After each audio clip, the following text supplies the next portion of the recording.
नमस्कार एवरीवन। आज हम बात करेंगे joint family versus nuclear family के। तो अधिकतर क्या होता है, ये डिबेट रहती है जो माँ बाप होते हैं अक्सर वो बोलते हैं कि जैसे ही बच्चों की शादी वादी हो जाती है तो सब अपना अपना घर चाहते हैं और न्यूक्लियर फैमिली की तरफ अग्रसर हो जाते हैं। तो जानना ज़रूरी ये है कि दोनों के अंदर क्या फ़ायदे हैं क्या नुकसान है। अगर हम जॉइंट फैमिली को लेकर चलें तो उसके फ़ायदे देखते हैं क्या क्या होते हैं। तो एक तो जॉइंट फैमिली में फ़ायदा ये होता है कि इकोनॉमिकली आपको चीपर पड़ता है, क्योंकि आप इकट्ठे में सामान लाते हो, बल्क में सामान लाते हो, एक साथ खाना बनता है, एक साथ सब खाते हैं। तो फाइनेंशियली आपको बेनिफिट पड़ता है, क्योंकि अगर सबके चॉइसेस और वो एक एक जैसी हैं सामान और एक ही समय पे सब खाते हैं तो बहुत राशन जो ग्रोसरीज होती हैं उसमें काफ़ी खर्चा कम होता है।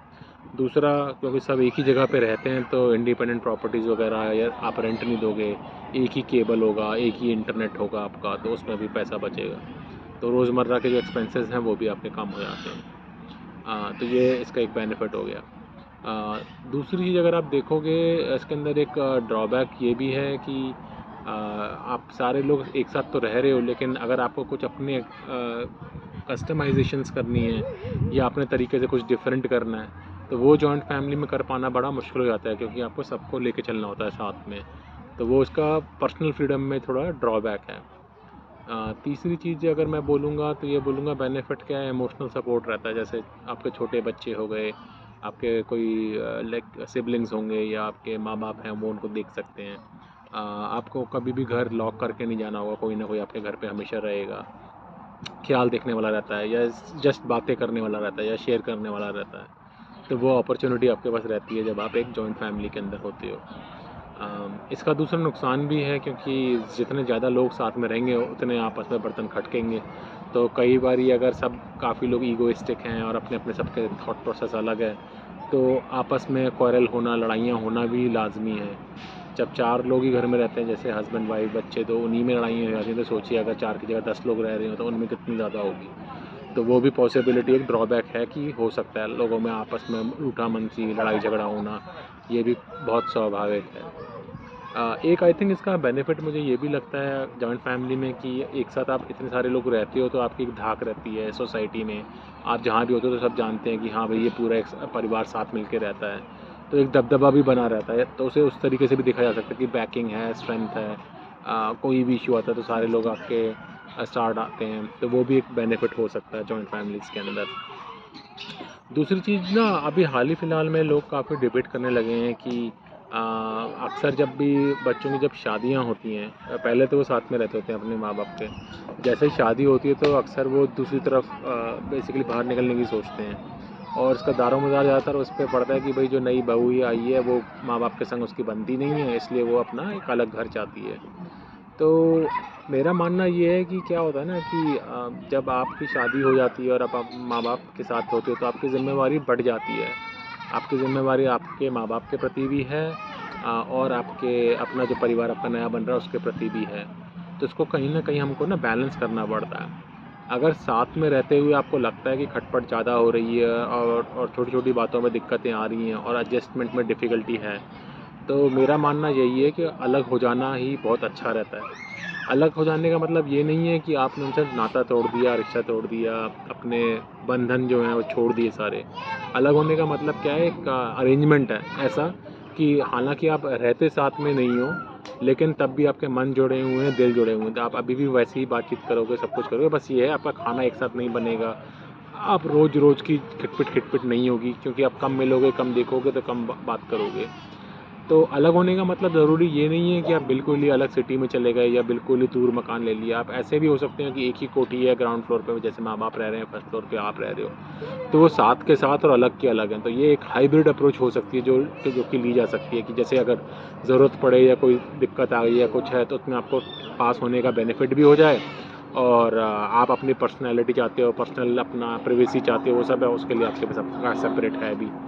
और तो इसमें आई थिंक फ्लेक्सिबिलिटी है। हाँ, मैं एक ये प्रिविलेज की बात कर रहा हूँ क्योंकि हर एक के लिए पॉसिबल नहीं है, क्योंकि ज़ाहिर सी बात है कोठी लेना और एक फ़्लैट लेने में बहुत अंतर होता है। कोठी ली जिसमें सबके अलग अलग फ्लोर्स हों तो वो महंगी भी पड़ती है।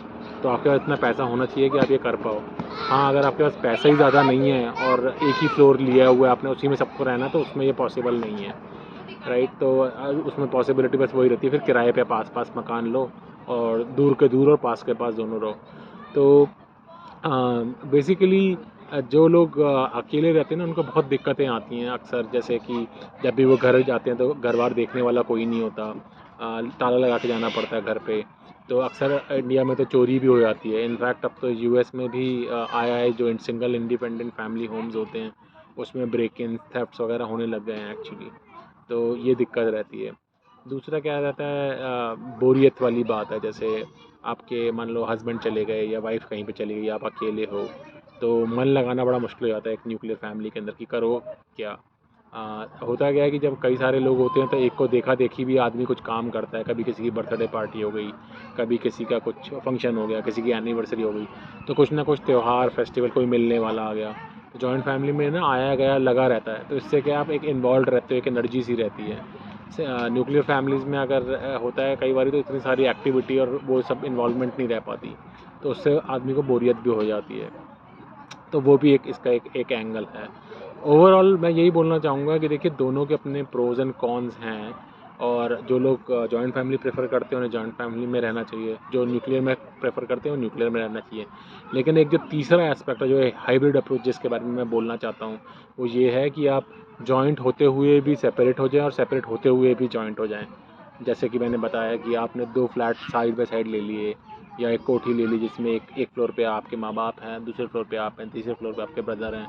तो हालाँकि वो रह सारे एक साथ रहे हैं, लेकिन तब भी सबका अपना-अपना सेपरेट एक कंपार्टमेंटलाइज़्ड लोकेशन है।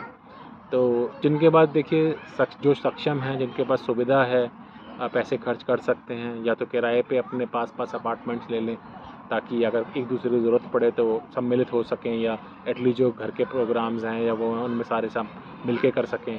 और इंडिविजुअलिटी भी दे रखी है, क्योंकि सबके सेपरेट हैं अपार्टमेंट्स या फ्लैट्स अलग-अलग हैं, तो आपका किचन अलग है, खाना आपका अलग बन रहा है, वो सब है।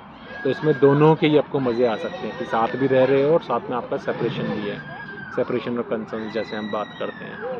तो आज के लिए मैं अपना टॉपिक यहीं समाप्त करना चाहता हूँ। ज़रूर आप मुझे लिख के बताइए आप किस टॉपिक पे बात करना चाहते हैं, और कौन-कौन से टॉपिक्स हैं जिसमें आपको इंटरेस्ट है, उसके बारे में हम ज़रूर उल्लेख करेंगे। अपना स्वस्थ रहिए, अपने माँ-बाप के पास समय बिताइए, अपने परिवार के पास समय बिताइए, और जल्द ही हम किसी नए वीडियो के साथ दोबारा एक नए समय में फिर मिलेंगे। नमस्कार।